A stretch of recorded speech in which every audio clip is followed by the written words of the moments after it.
मध्य पूर्व की रात हमेशा से ही बेचैन रही है, लेकिन इस बार बेचैनी कुछ ज्यादा गहरी थी। अंतर्राष्ट्रीय मीडिया में एक ही चर्चा गूंज रही थी। ईरान 12 महीने में न्यूक्लियर हथियार बनाने की क्षमता हासिल कर सकता है। यह खबर सिर्फ खबर नहीं थी, यह इजराइल और अमेरिका के लिए एक चेतावनी की घंटी थी। ईरान की रणनीति। ईरान लंबे समय से कहता आया है कि उसका परमाणु कार्यक्रम शांतिपूर्ण है, ऊर्जा और चिकित्सा के लिए।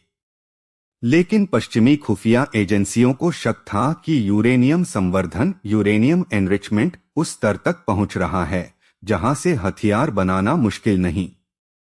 ईरान जानता था कि खुलकर घोषणा करना आत्मघाती होगा, इसलिए उसकी नीति थी धीरे, चुपचाप और तकनीकी रूप से मजबूत बनना। तेहरान में बैठा नेतृत्व यह भी समझता था कि परमाणु शक्ति बनते ही उसकी क्षेत्रीय हैसियत बदल जाएगी। सऊदी अरब, इजराइल और अमेरिका सब उसके साथ सीधे टकराने से पहले 10 बार सोचेंगे। इजराइल की बेचैनी। इजराइल के लिए यह खबर अस्तित्व का सवाल थी।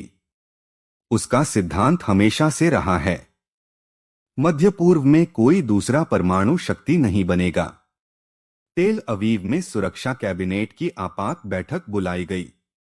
मोसाद की रिपोर्ट साफ थी, अगर ईरान ने न्यूक्लियर हथियार बना लिया तो इजराइल हमेशा के लिए निशाने पर रहेगा।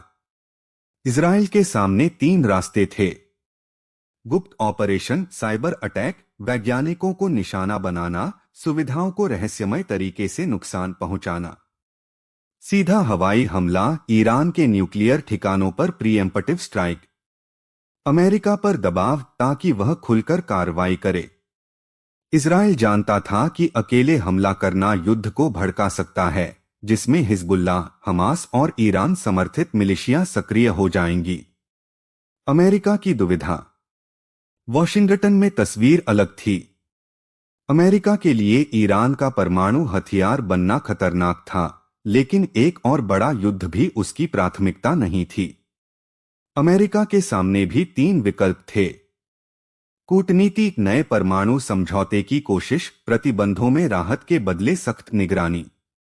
आर्थिक दबाव और कठोर प्रतिबंध, ईरान की अर्थव्यवस्था को तोड़ने की रणनीति। सैन्य विकल्प, इजराइल के साथ मिलकर या परोक्ष रूप से हमला।